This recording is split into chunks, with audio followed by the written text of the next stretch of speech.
So, what are some cool side effects to performative Botox? So since I'm on a new account, it's been almost a year now since I posted my first eye area guide, and yeah, I pretty much struck away with this whole orbicularis oculi cope, and yes, I said cope, and no, I'm not a hypocritical piece of shit. I simply just realized the non-bullshit side effects, and that's going to be the purpose of this video. Back around February of 24, before I even started documenting my progress on social media, is when I started doing this method. And I actually wasn't even researching about eyes or anything. I was actually, I was coming across this strategy because I was reading up on Botox, and what I was realizing after viewing all these people before and after on Botox, not only were their forehead wrinkles going away, but also their eye area was getting slightly better. But how is this possible? Now, when we think about this situation on a more of an anatomical level, what the botulinum toxin A is doing is blocking the neurotransmission chemical signaling molecules acetylcholine, which are responsible for muscle contraction in your muscle cells. The fibers in the frontalis muscles weaken, and therefore you can't lift your eyebrows as much anymore.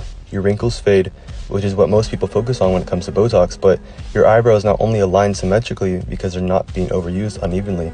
Because the frontalis is actually a paired muscle, there's two of them, and when one habitually gets overworked, that's where we get into some soft tissue asymmetries at the supraorbital ridge. Now, if we look back to some of my before and after pictures, you will notice how exposed my soft tissues were above my eyes. Now, let me know, this is not a perfect change because, of course, my bone morphology is not at the correct standards. But just purely off of soft tissue, you will notice the change, even from a low shot angle.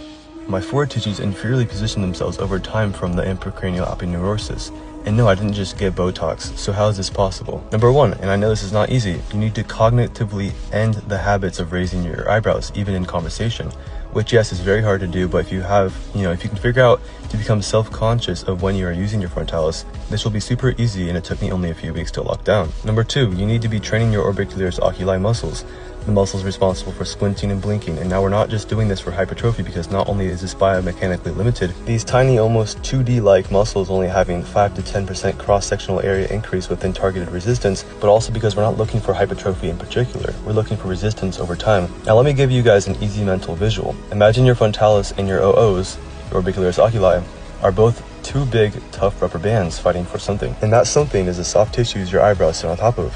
Now, over time, if we cognitively allow our frontalis rubber bands to get weak and not as resistant to the lower forces, the small muscle inserts that contain the OOs, even though they're small, over time this will make a huge difference. I also wanted to mention, and this is not for everyone in this demographic, but if you look at farmers or people outside in general, like agricultural people, and this is not everyone obviously, but in general, you'll notice that their eye areas, obviously they're pretty weathered people, but you notice one thing, they have very minimal upper eye exposure.